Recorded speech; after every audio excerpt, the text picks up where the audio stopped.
Muy bien, mis hermanos, el Señor nos bendiga en esta tarde, ya cerquita de fin de año. Qué tremendo, Señor. Bueno, en este último sábado de este 2019, abrimos nuestras Biblias donde la dejamos la última vez. Génesis nos toca el capítulo 23.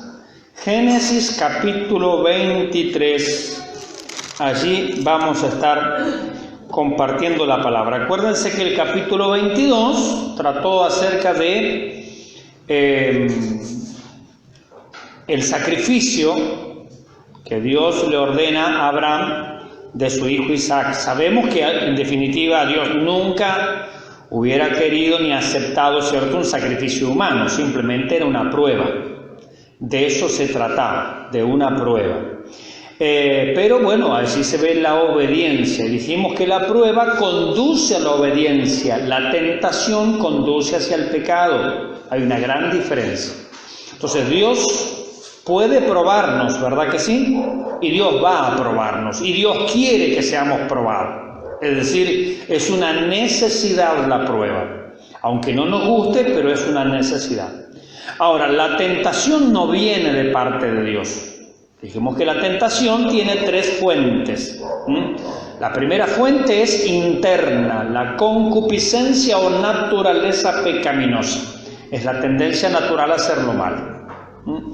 La tentación también tiene un origen social, ¿sí?, que es el mundo. El mundo tiene sus tentaciones, el mundo tiene sus cosas que nos atraen, ¿cierto? Y por último, la tentación también es espiritual, es satánica, porque la Biblia lo llama a Satanás el tentador. Entonces, esa es su labor. No nos quejemos nunca, lo que pasa es que el diablo me tentó. Bueno, pero si eres el tentador, está haciendo su trabajo. Es decir, no le reclamemos al diablo por hacer su trabajo, ¿cierto? Él, gracias a Dios, no es piquetero argentino. El diablo, aunque sea malo lo que hace, pero él hace su trabajo. Es decir, ¿por qué nos quejaríamos de que Satanás nos tentó? No, pero si esa es su labor. En definitiva, él está haciendo su trabajo, nosotros hagamos el nuestro, obedecer a nuestro Señor. Entonces decíamos, hicimos esas aclaraciones, ¿cierto?, para recordarnos. Y bueno, y todo el episodio del capítulo 22 terminó en que el Señor allí proveyó justamente de no un cordero precisamente, sino un carnero, ¿sí? Y es como que Dios se reservó el cordero para lo último. Y en aquel monte Moriah, que para la época de Abraham es un monte descampado, digamos, desértico, sin embargo, años más tarde va a estar en esos entornos la ciudad de Jerusalén, y uno de esos montes, el monte Moriah, va a llegar a ser el monte de la crucifixión. Más tarde va a llegar a tener el nombre de Gólgota o Calvario, o dicho en castellano, calavera, ¿sí? Porque ese es el significado, Gólgota, Calvario o calavera. Se lo llama así porque era la forma que tenía el monte, ¿cierto? Visto desde cierto ángulo, tenía la forma de una calavera. Por eso en latín se lo llama Calvario, el monte de la calavera. Bien. Y llegamos allí, ¿no?, después de esta tremenda victoria, la ratificación de las promesas, porque después de esto, al ver y observar la obediencia, ¿no?, Dios le ratifica las promesas y Abraham vuelve victorioso, porque él partió victorioso. ¿Se acuerdan cuando le dijo a los criados, quédense aquí porque yo iré a adorar? Es decir, todo nuestro servicio a Dios es de adoración. Adorar no es cantar canciones lentas. No sé quién inventó eso, pero habría que hacer lo que lea o que relea la Biblia de nuevo. Adorar es una actitud, es un estilo de vida. Adorar es, literalmente la palabra significa postrarse. Rodillas en el suelo y la cabeza entre las rodillas, eso es adoración, no es cantar lento, ¿sí? Dijimos, partió Abraham con una gran desafío, una gran dosis de fe, porque él dijo, iremos, adoraremos y volveremos. Es decir, Él en su mente decía, Dios me mandó matarlo, yo lo mato, Dios lo resucita, por eso vamos a volver. Una fe impresionante, una fe, podríamos decir, sin temor a equivocarnos, una fe más allá de la vida o de la muerte. ¿Verdad que sí? Una fe más allá de la vida o de la muerte. Pablo, al enfrentar la muerte, decía, yo sé que estar con Cristo es mucho mejor. O sea que los verdaderos creyentes tienen una fe que traspasa este mundo en el cual nosotros vivimos y se proyecta hacia la eternidad. Y está seguro de lo que hay del otro lado. Entonces, es una fe realmente digna de imitar. Bueno, entonces vuelve en una tremenda victoria de fe a Abraham con la ratificación de las promesas. Pero siempre que tenés una victoria, también a veces tenés un llanto. Es decir, la vida de fe, mis hermanos, se constituye de cosas normales, comunes y corrientes. Fíjense a lo que algunas personas hoy equivocadamente en ciertos círculos cristianos dicen, bueno, no, es que si una persona está enferma, basta con que oremos por ella y Dios la va a sanar. Sí, Dios la puede sanar. Dios tiene el poder para sanar, la capacidad de sanar. Muchas veces Él sana, pero otras veces simplemente no es su voluntad sanar y la persona se va. O naturalmente sana, pero se va, o a través de una enfermedad se va, pero el asunto es que se fue y no hay vuelta atrás, ¿cierto?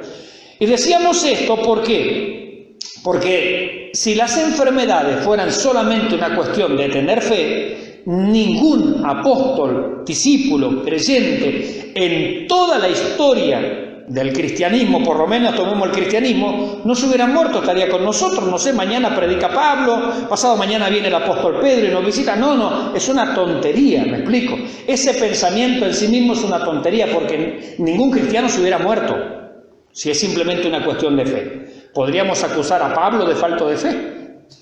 ¿A Abraham lo podríamos acusar de falta de fe? No. Es decir, nosotros cumplimos un tiempo, un propósito. Somos peregrinos en esta tierra y en un momento nos toca volar. Hay una etapa en la historia de la humanidad en que Dios permite que nosotros estemos aquí. ¿Cuántos años son? No lo sabemos. Por eso la Biblia dice, redimiendo el tiempo, porque los días son malos. No perder el tiempo, no desperdiciarlos. Aprovechar. Bien, y entonces llegamos ahora, después de esta gran victoria de la fe, a un asunto que a Abraham le va a generar su llanto, le va a generar su dolor. Y leemos el capítulo 23 del Génesis que dice, fue la vida de Sara, fíjense, fue, tiempo pasado, ya fue. Abraham la disfrutó. Abraham se casó con ella, salieron desde Ur de los Caldeos, vino con su familia. ¿Se acuerdan que andaban con su sobrino Lot, el padre Taré? Ya todo lo pasamos esto. Bueno, todo quedó en el camino, fue quedando en el camino. Ahora le toca a Sara y más adelante le va a tocar a Abraham y en algún momento nos va a tocar a nosotros. Nos va a tocar. Somos peregrinos en este mundo. La Biblia dice claramente, está establecido que el hombre muere una sola vez, es decir, no hay reencarnación. El hombre muere una sola vez y después ¿qué? El juicio, muy bien, en el libro de los Hechos de los Apóstoles dice esto. Está establecido que el hombre muere una sola vez y después el juicio, no hay otra cosa. No que te reencarnas en serpiente, en cocodrilo, en lagarto, en tu suegra, en tu primo. No, olvídate de eso. La Biblia habla de que pasamos una sola vez. Y fue el tiempo de Sara. Fue la vida de Sara 127 años. ¡Wow!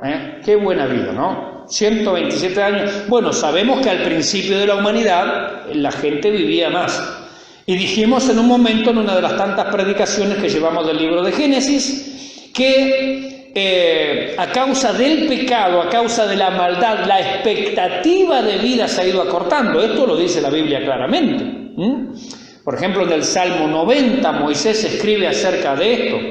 Dice que la expectativa de los hombres es de 70 años y en los más robustos 80. Es decir, la expectativa se ha ido decreciendo, ¿cierto? ¿Por qué? Bueno, por el pecado, por la maldad, Otro de los salmos, un salmo de David, dice que los impíos mueren a la mitad de sus días, es decir, los impíos mueren jóvenes, lamentablemente, ¿no? ¿Por qué? Otra vez, porque la vida pecaminosa conduce a un fin anticipado, a un fin prematuro. En el caso de Sara, fue una buena vida, ¿cierto? Porque llegar a los 127 años, ojalá, ¿no? Fue la vida de Sara 127 años, tantos fueron los años de la vida de Sara. Vamos diciendo, buenos añitos, ¿no? La verdad fue una bendición. Y, bueno, estaba casada Sara con el padre de la fe. En el Nuevo Testamento, ustedes saben que así como Abraham se lo nombra el padre de la fe, ¿saben quién es la madre de las creyentes? ¿Lo sabían ustedes? Sara. El apóstol Pedro en su primera carta, cuando habla a las mujeres, por allí por el capítulo 3, pone el ejemplo a Sara. Fijaos en Sara. Y ella justamente es como una madre espiritual para las hermanas. Así como Abraham es el padre de los creyentes, es el ejemplo del creyente, para la esposa cristiana el ejemplo es Sara. Esto lo dice la Biblia. Entonces la Biblia no exalta, aunque María fue sin duda una mujer virtuosa, eso no hay duda, no hay duda. La Biblia la llama bienaventurada, una mujer realmente virtuosa. No tuvo una concepción, digamos, una inmaculada concepción como pregona el catolicismo, eso es falso, no es bíblico, pero sin duda fue una mujer virtuosa, no hay duda. Pero sin embargo la Biblia no la pone a María como el ejemplo de las esposas creyentes, la pone a Sara, dice Sara, y esto lo dice Pedro. Es decir, vamos a suponer esto, si dentro del ámbito católico el primer papa, esto es falso, ¿cierto? Pero es según la creencia de ellos. Según el ámbito católico, el primer papa fue Pedro. Sin embargo, Pedro dice que el ejemplo para la mujer cristiana no es María, es Sara. Es decir, bueno, nos quedamos con lo que dijo Pedro, ¿no? Bien, insisto, María, una mujer realmente virtuosa, aquí no la estamos descalificando, por favor, de ninguna manera, pero la Biblia la presenta a Sara como el ejemplo de mujer, como el ejemplo de esposa cristiana es Sara. Y le dice Pedro a las mujeres de las cuales vosotras sois hijas. Así es que, hermanas, yo les recomiendo releer, rever la vida de Sara, cómo también ella tuvo que aferrarse a la fe, que tuvo sus flaquezas, que tuvo sus errores, por supuesto, pero sin embargo es una mujer que puede dar a luz a los 90 años por la obra del Espíritu Santo. Así como en María hubo una obra del Espíritu Santo siendo jovencita, en Sara hubo una obra del Espíritu Santo teniendo 90 años. La ventaja de María es que María ya conocía de cuántas veces Dios había actuado así en el pasado. Sin embargo, Sara no.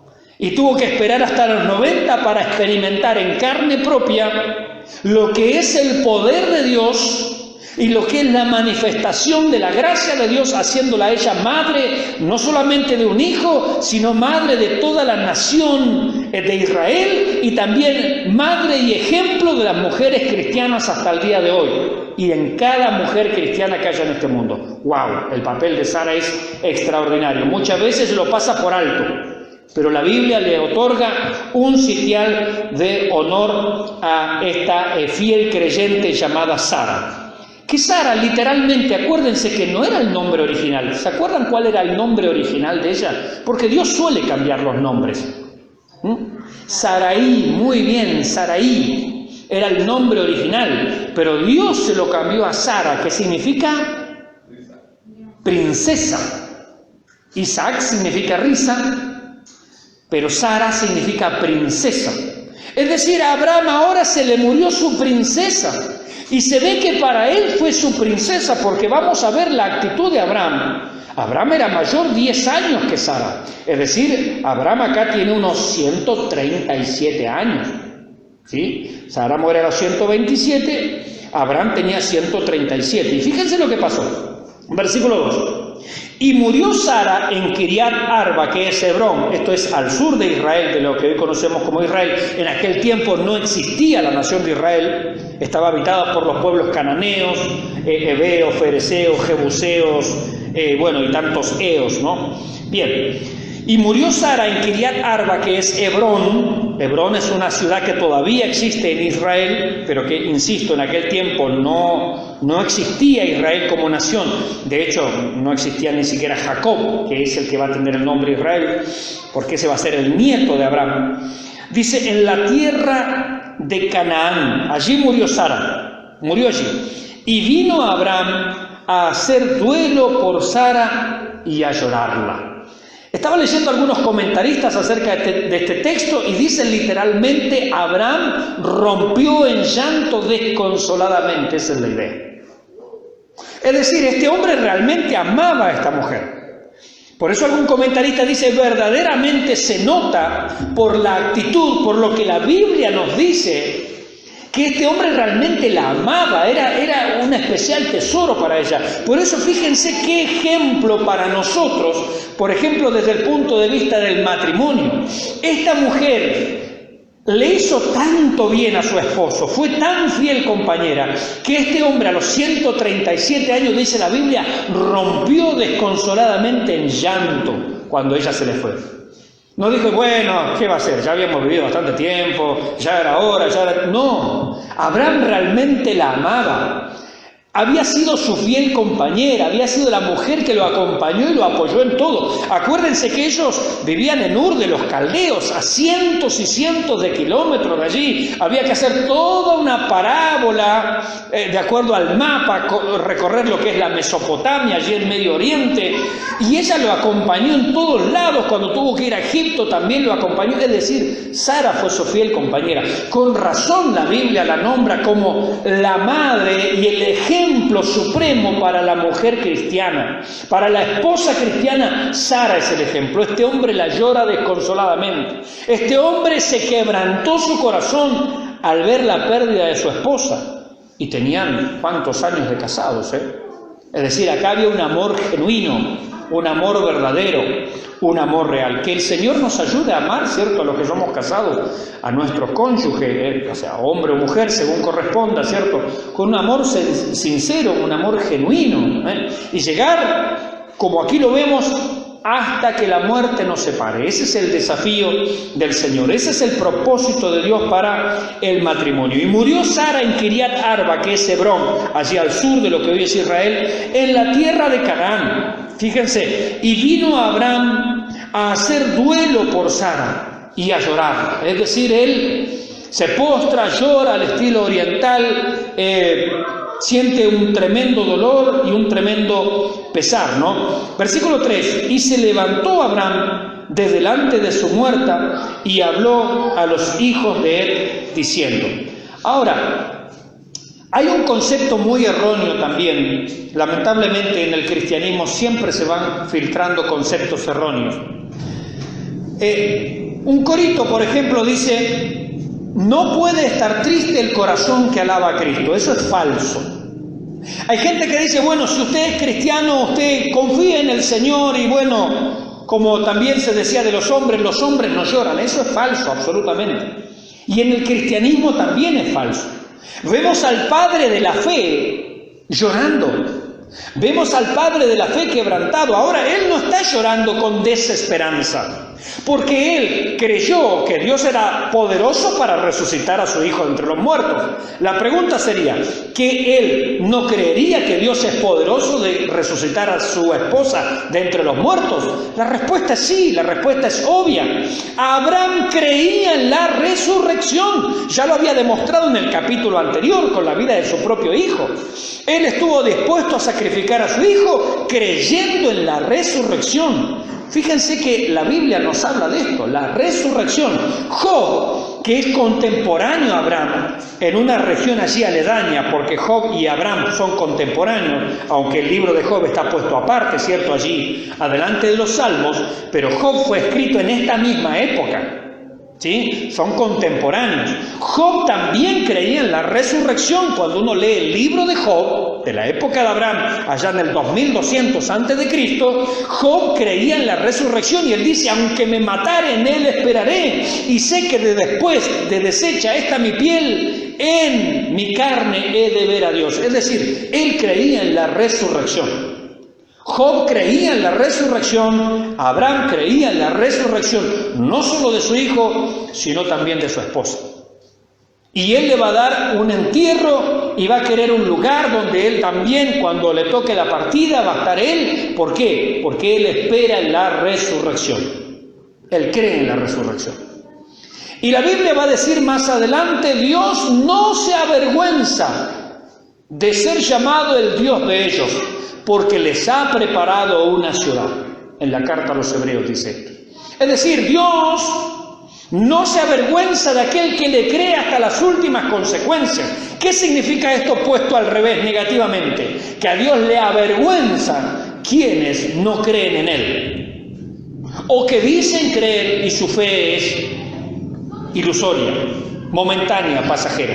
Dios no se avergüenza de ser llamado el Dios de Abraham, el Dios de Isaac, el Dios de Jacob. Es más adelante, cuando lleguemos al libro del Éxodo y nace Moisés y empieza la historia de Moisés, otro gran personaje, cuando Dios se le presenta a Moisés, le dice, yo soy el Dios de Abraham, de Isaac y de Jacob. Es decir, a mí me honran estas personas porque me creyeron. Por eso yo me identifico como el Dios de ellos. La pregunta es, ¿Dios se identificará como el Dios nuestro? Nuestra fe tiene que crecer a tal punto que nuestra fe le honre, que nuestra fe le glorifique. Cuando Dios se presenta, insisto, cuando a otro gran personaje, no más adelante en el Éxodo, se va a presentar a Moisés, le dice esto. Él le podría haber dicho, mira, yo soy el Todopoderoso, soy el Omnipotente, soy el que hizo los cielos y la tierra y se terminó la cosa. No empezó por ahí. Dios le dijo, yo soy el Dios de Abraham. Abraham es mi amigo. Porque en Génesis ya lo vimos, ¿se acuerdan que ya lo vimos? Abraham fue llamado amigo de Dios. Dios lo consideró un amigo. El Señor Jesucristo le dijo a sus discípulos, vosotros sois mis amigos. ¿Bajo qué condición? Si hacéis lo que yo os mando. Abraham hizo lo que Dios le mandó. Dios dice, es mi amigo. Dios entra en amistad con aquellos que le obedecen, mis hermanos. Y Dios, pudiéndose presentar de muchas maneras a Moisés, se va a presentar también como, por un lado, yo soy el que soy, cierto que ese es el tetragrama, el Jehová, el Yahvé, pero también como el Dios de Abraham, el Dios de Isaac, el Dios de Jacob. Así se presenta. Porque aquellos que creen en Él honran a Dios, y la Biblia dice, yo honro a los que me honran, y me hallan los que temprano me buscan. Amén. Así que queremos que Dios nos honre, creamos en Él, confiemos en Él, que nuestra fe vaya más allá de la vida o de la muerte o de las circunstancias que nosotros podamos vivir y afrontar en esta vida. Estamos terminando un año, habremos enfrentado ciertas cosas delicadas este año, pero que nuestra fe le honre, que nuestra fe le glorifique, mis hermanos. Dios se sienta honrado por nuestra fe y que Dios pueda decir, no solamente yo soy el Dios de Abraham, de Isaac, de Jacob, yo soy el Dios de Mauricio, soy el Dios de Guillermo, soy el Dios de Mayra, soy el Dios de Pablo, soy el Dios de Pedro, soy el Dios de Timoteo. ¿Se dan cuenta? Hombres y mujeres que honran a Dios. Y se levantó Abraham de delante de su muerta. Decíamos, Abraham rompió en llanto. Muchas personas dicen que los creyentes no deben de llorar. Sin embargo, Pablo nos va a decir en la primera carta a los Corintios, en el capítulo 15, hermanos, no os entristezcáis como los que no tienen esperanza. A ver, si la Biblia solo dijera no os entristezcáis, diríamos, bueno, el cristiano no puede estar triste, porque la Biblia dice, no te entristezcas, no os entristezcáis. Bueno, pero la Biblia añade, como los que no tienen esperanza. Es decir, ¿puede el cristiano estar triste en algún momento? ¿Hasta nuestro Señor lloró? Estando en el huerto de Getsemaní, Él dice, mi alma está angustiada hasta la muerte. Ante la tumba de Lázaro, el Señor lloró. Se lamentó por Jerusalén y su dureza de corazón. Es decir, hasta nuestro Señor experimentó estas cosas. Como nosotros a veces no estaremos en llanto, en dolor, en angustia, en sufrimiento. Pero ¿qué dice la Biblia? No lo hagan como los que no tienen esperanza. Pueden hacerlo, pero nuestro llanto siempre es un llanto con esperanza. Nuestro dolor siempre es un dolor con esperanza. Nuestra angustia siempre es una angustia con esperanza en aquel que se compadece de nosotros, en aquel que nos prometió: he aquí yo estoy con vosotros todos los días hasta el fin del mundo. Amén. Así es que a veces pasaremos por llantos y tristeza, como lo vemos aquí. Pero nuestro llanto y tristeza, hermanos, es con esperanza. Abraham creía en la resurrección, no nos olvidemos de eso. Y miren lo que dice: y se levantó Abraham de delante de su muerta, y habló a los hijos de Et. Et era, las tribus que estaban en esa zona, ¿no? Los hititas, según la historia. Los hititas, los hijos de Et. Diciendo, versículo 4, miren lo que dice Abraham, todo esto es fe. ¿A quién Dios le había prometido toda esa tierra? ¿A quién? A Abraham. Dice: a ti te la daré y a tu descendencia. Sin embargo, miren lo que dice Abraham, esto es fe. Extranjero y forastero soy entre vosotros. Alguno podría, malinterpretando esto, podría decir: bueno, pero esto es falta de fe, si Dios se la dio a él. Momento, tranquilo. El escritor a los hebreos nos habla de estos pasajes y ¿sabe lo que nos dicen? Abraham no estaba esperando una ciudad allí, estaba esperando una ciudad cuyo constructor y arquitecto es Dios. Estaban esperando una ciudad celestial. Es decir, que aunque Abraham sabía que Dios le había ofrecido eso, él entendió que en esta tierra él era peregrino. Estaba de paso, pero que iba rumbo a una ciudad celestial cuyo arquitecto y constructor es Dios. Nosotros aquí tenemos que tener la misma actitud. Este es el padre de la fe. ¿Qué somos aquí en esta tierra? Extranjeros y peregrinos. Por eso no nos podemos aferrar de una manera como el mundo la hace a las posesiones materiales. No, porque son pasajeras. El apóstol Pedro dice que todo este mundo, todo lo que nosotros vemos, incluso el cielo y la tierra, están reservados por la palabra de Dios para ser destruidos por el fuego. ¿Para qué nos vamos a aferrar a esto? Sin embargo, la Biblia nos cuenta, entre otros pasajes, en Apocalipsis, nos dice que Dios tiene cielos nuevos y tierra nueva y que nos ha preparado una morada para los que le aman. ¿Amamos al Señor? El que me ama, mi palabra guardará. El que ama a Dios debe amar y guardar su palabra.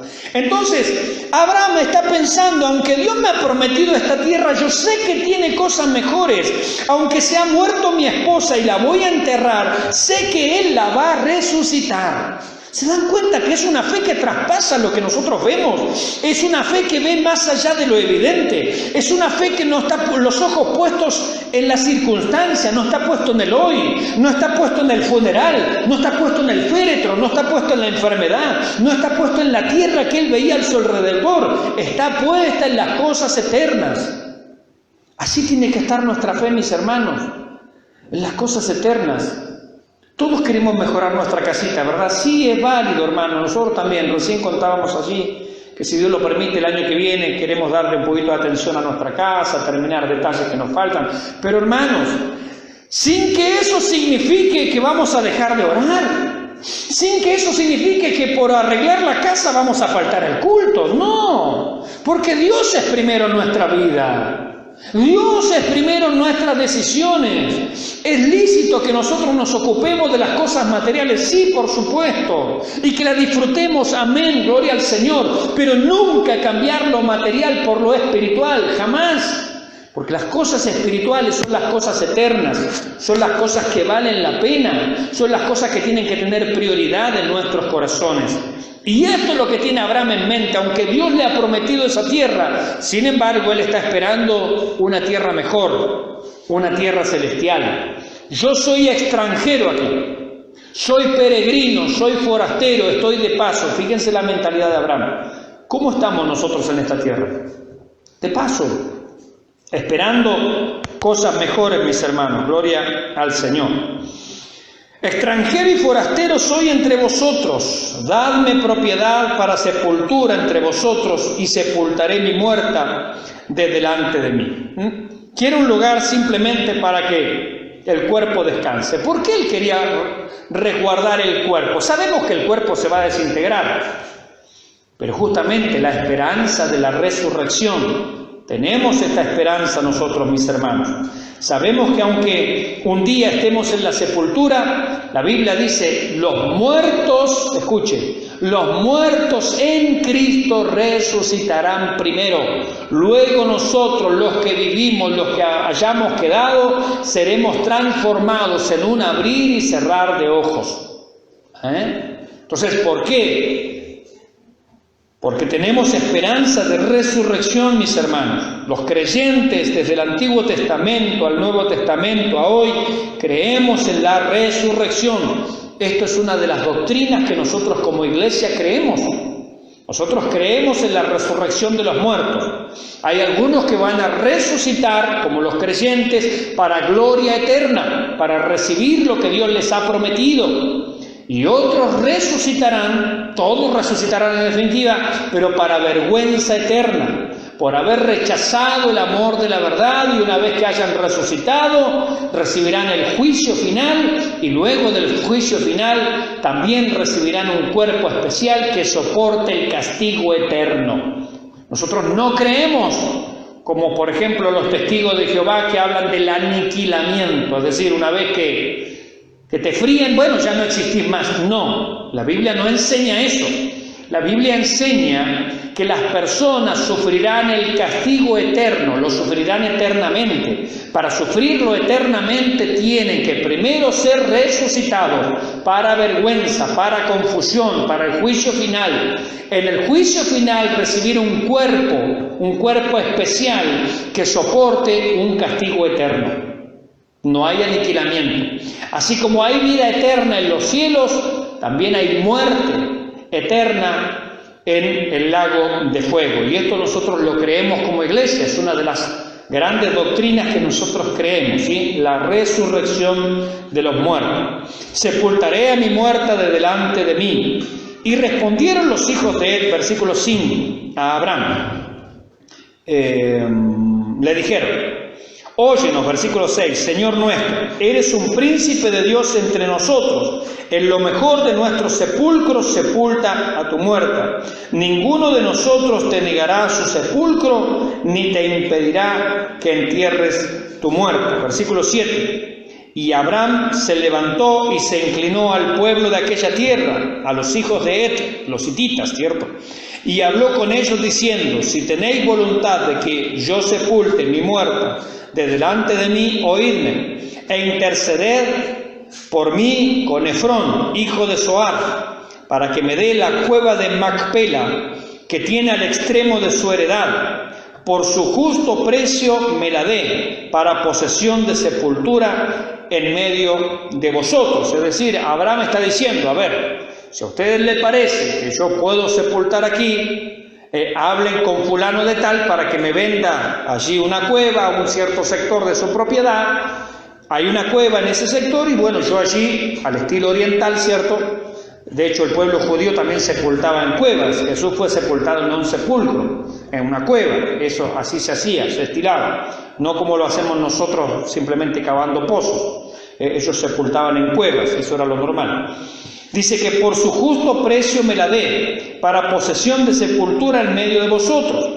Versículo 10. Este Efrón estaba entre los hijos de Ed, y respondió Efrón eteo a Abraham en presencia de los hijos de Ed, de todos los que entraban por la puerta de su ciudad, diciendo, esto de que los que entraban por la puerta de su ciudad, antiguamente recuerden que las ciudades normalmente eran amuralladas, había una puerta, y los que se reunían en la puerta, podríamos decir entre comillas, en el tiempo de hoy serían los concejales. Entonces cuando habla así, los que se reúnen en la puerta es los líderes de la ciudad. En la puerta se trataban los asuntos, era el consejo deliberante, por así decirlo. Esa es la idea. Por eso dice, este Efrón estaba entre los hijos de Ed, y respondió Efrón eteo a Abraham en presencia de los hijos de Ed, de todos los que entraban por la puerta de su ciudad, es decir, de los concejales en tiempos modernos de la ciudad. Allí estaban todos reunidos. Este era un acto público que se estaba haciendo, con muchos testigos a la puerta de la ciudad. Y él le dice, no, señor mío, óyeme, te doy la heredad.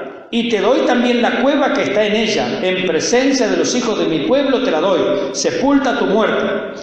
Entonces Abraham se inclinó delante del pueblo de la tierra, fíjense la actitud de Abraham, humilde, y respondió a Efrón en presencia del pueblo de la tierra diciendo: antes, si te place, te ruego que me oigas, yo daré el precio de la heredad, tómalo de mí y sepultaré en ella mi muerta. Lo que está haciendo Abraham es ratificando: yo soy extranjero, soy forastero, acá no soy yo el dueño, aunque Dios me ha dado las promesas, yo estoy esperando cosas mejores. Este es un acto también de fe, interiormente, ¿no? Y él está comprando esa heredad, ese sector.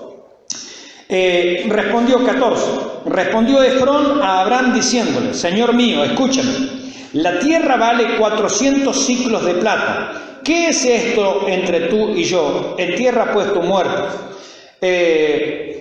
Varios comentaristas decían esto: 400 siclos de plata era un robo. Es decir, acá, como este hombre vio el interés de Abraham, bueno, dijo, la tierra vale más, 400 siclos de plata, era literalmente un robo. Sin embargo, Abraham compra, ¿no? Entonces Abraham se convino con Efrón y pesó Abraham a Efrón el dinero que dijo en presencia de los hijos de él, 400 siclos de plata de buena ley entre mercaderes, es decir, no había balanza fraudulenta. Más adelante, dentro de las leyes de Israel va a decir: no tendrás balanza pesa chica y pesa grande. ¿Se acuerdan antes cómo pasaba el vendedor, no? Tenía las pesas. Bueno, tenía que pesar 1 kilo, medio kilo, 250, Entonces tenía que ser, por eso dice de buena ley, es decir, no era la pesa tramposa esta, no era la fraudulenta. Esta no había sido hecha en Avellaneda, ni en Fuerte Apache. De buena ley entre mercaderes, ¿sí? Se entiende, ¿no? El eufemismo, de buena ley entre mercaderes, es decir, acá no nos vamos a estafar, aunque el precio era, la verdad, un poquito salado. Bueno, y quedó la heredad, versículo 17, de Efrón, que estaba en Macpela, al oriente de Mamre, la heredad con la cueva que estaba en ella, y todos los árboles que había en la heredad, y en todos sus contornos, como propiedad de Abraham en presencia de los hijos de él y de todos los que entraban por la puerta de la ciudad. Ustedes saben que aquí en esta cueva, la primera la que la estrena esta cueva es Sara, pero después Abraham va a ser sepultado en la misma cueva. Isaac, el hijo de ellos, va a ser sepultado en esa cueva. El nieto, Jacob, va a ser sepultado en esa cueva. Una de las mujeres de Jacob, Lea, va a ser sepultado en la misma cueva. Y Raquel, la otra esposa, no. Ella murió de camino hacia Belén. Hacia Belén. Allá estaba por tener familia ella, y en ese camino, cuando tiene familia, Raquel, la que va a ser una de las esposas de Jacob, muere allá en el camino, por eso no pudo ser enterrada en esta cueva. Así que en esa cueva, de hecho, dicen los historiadores, en el día de hoy hay una mezquita, porque ese lugar está bien señalizado, está bien identificado. Hay una mezquita allí árabe, por supuesto, donde estaba esta propiedad. Y allí en ese lugar fueron sepultados estos grandes personajes de la historia, ¿no? y de la fe. Versículo 19, para ir finalizando. Después de esto sepultó Abraham a Sara, su mujer, en la cueva de la heredad de Macpela, al oriente de Mamre, que es Hebrón, en la tierra de Canaán. Y quedó la heredad y la cueva que en ella había de Abraham como una posesión para sepultura recibida de los hijos de él. Y hermanos, lo importante aquí, lo que se resalta en este episodio de la fe de Abraham, justamente es la esperanza de resurrección. Tenemos un lugar aquí, lo hemos comprado, no es nuestro, no es una posesión definitiva. ¿Por qué? Porque tenemos nuestra esperanza en la resurrección y en las cosas eternas. Le damos gracias, hermanos, al Señor por su palabra y vamos a